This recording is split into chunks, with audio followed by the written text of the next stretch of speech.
ছাগল ও খরগোশ বসবাস করত।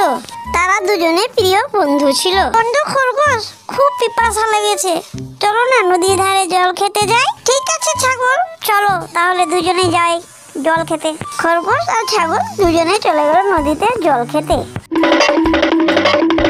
ছাগল মজা করে জল খাচ্ছে, আর অন্যদিকে গাছের আড়াল থেকে একটি নেকড়ে বাঘ তাদেরকে দেখছে আর জিভ থেকে জল পড়ছে।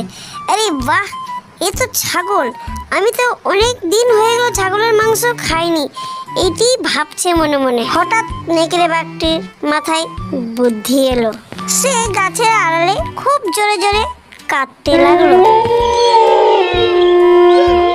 কান্নার শব্দ শুনে ছাগল আর খরগোশটি এদিক ওদিক তাকিয়ে গাছের আড়ালে গিয়ে দেখলো, আরে এ তো নেকড়ে বাঘ। ছাগলটি গিয়ে জিজ্ঞেস করলো, কি গো নেকড়ে বাঘ, তুমি এখানে এত জোরে জোরে কাঁদছো কেন? তোমার কি হয়েছে? কি বলবো ছাগল তোমাকে, আমার মা এই দুনিয়ায় নেই, আমার মাকে সিংহ রাজা খেয়ে নিয়েছে। বলো তো, কাঁদবো না তো কি করবো আর? ছাগলটি হঠাৎ নেকড়ে বাঘকে বলে উঠলো, কেন, আমরা তো আছি, তোমার যখন যা প্রয়োজন হয় আমাদেরকে ডেকে নিবে। নেকড়ে বাঘটি মনে মনে ভাবছে আর বলছে, যে করে হোক এই ছাগলটিকে আমায় পটাতেই হবে। নেকড়ে বাঘটি ছাগলকে বলে, ছাগল তুমি আমার বন্ধু হবে? হ্যাঁ, আজ থেকে আমি তোমার বন্ধু হলাম। খরগোশ ছাগলটিকে বলে, না, এ বন্ধু হতে পারে না, চিনে নেই জানা নেই, তার সঙ্গে বন্ধুত্ব তুমি করতে পারো না। খরগোশ তুমি চুপ করো তো, যেখানে পারছো যা ইচ্ছে তাই বলে দিচ্ছ। খরগোশটি ছাগলের কথা শুনে রাগ করে ওখান থেকে চলে গেল। তার পিছন পিছন ছাগলটিও চলে গেল, তার বন্ধু রাগ করে চলে গেছে তাই। নেকড়ে বাঘটি মনে মনে বলছে, আজকে ছাগল তুই তো বেঁচে গেলি, তারপরে দেখা যাবে। তারপর নেকড়ে বাঘটি ওখান থেকে চলে গেল।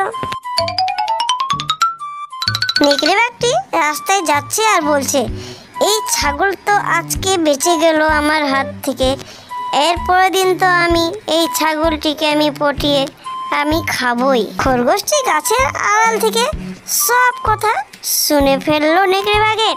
দাঁড়া নেকড়ে বাঘ, তুই আমার বন্ধুকে খাবার ব্যবস্থা নিয়েছিস, যাই এখন বন্ধুকে বলে আসি। ছাগল বন্ধু তুমি জানো নেকড়ে বাঘটি তোমাকে কি করে পটিয়ে খাবে, এই ব্যবস্থায় লেগে আছে। ছাগলটি উত্তর দিল খরগোশকে, বন্ধু তুমি যাকে তাকে সন্দেহ করা এটা ছাড়ো তো, এটা ভালো কথা না। বন্ধু তুমি আমার কথা বিশ্বাস করলে না, একদিন বুঝবে, আমি এখন যাচ্ছি। খরগোশটি ছাগলের উপরে রাগ করে ওখান থেকে চলে গেল।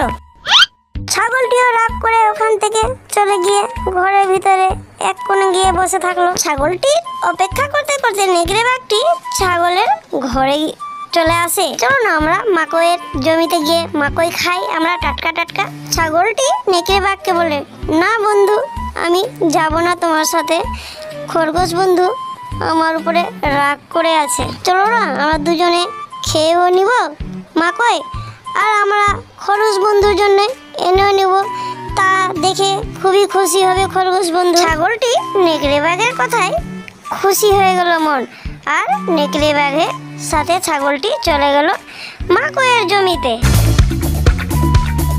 ছাগলটি মাকই খাচ্ছে আর ওদিকে নেকড়ে বাঘ বসে বসে দেখছে, ছাগলটিকে আমি কখন ধরে খাই তো আমি শান্তি পাই।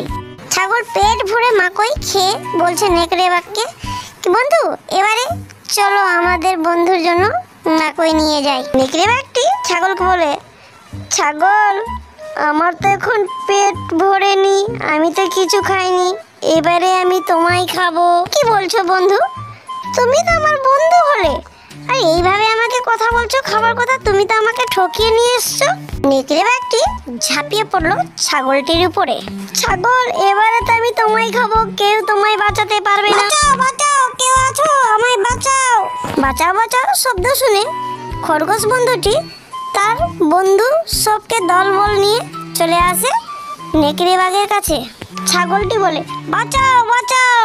কিরে নেকড়ে বাঘ, তুই ছাগলকে ছেড়ে দে, ওর উপরে একটিও আঁচড় না পড়ে। ছাগলটি বলে খরগোশকে, তোমরা এখানে কি করে এলে? খরগোশ বলে ছাগলকে, আমি সব দুষ্কৃতীর নেকড়ে আমি জানতাম, তাই আমি সিংহ রাজার কাছে গিয়ে নালিশ করে সিংহ রাজাকে নিয়ে এলাম। বাঘটি বলে, আরে এরা তো দলবল নিয়ে এসছে, চলো তাড়াতাড়ি করে এখান থেকে পালাই। এই বলে যে ছুটলো নেকড়ে বাঘ, তাকে আর কে পায়? ছাগলটি সবাইকে ধন্যবাদ জানালো। ধন্যবাদ যদি জানাও, তুমি নিজের বন্ধু খরগোশকে জানাও। বন্ধুত্বতে নো সরি নো থ্যাঙ্কস। তাহলে তোমায় একটা কথা বলে রাখি, যখনই বন্ধুত্ব করবে, তোমার সাথে বন্ধুত্ব করার লায়ক আছে কি না তুমি ওইটা যাচাই করে তারপরে তুমি বন্ধুত্ব করবে। সবাইকে ধন্যবাদ জানিয়ে খরগোশ আর ছাগল চলে গেল ওখান থেকে। তাহলে বন্ধুরা, গল্পটি এখানে শেষ। গল্পটি যদি ভালো লাগে কমেন্টে জানাবে, গল্পটি যদি ভালো লাগে লাইক করবেন, শেয়ার করবেন আর সাবস্ক্রাইব করবেন। তাহলে দেখা হচ্ছে আরেকটি নতুন গল্পের সাথে।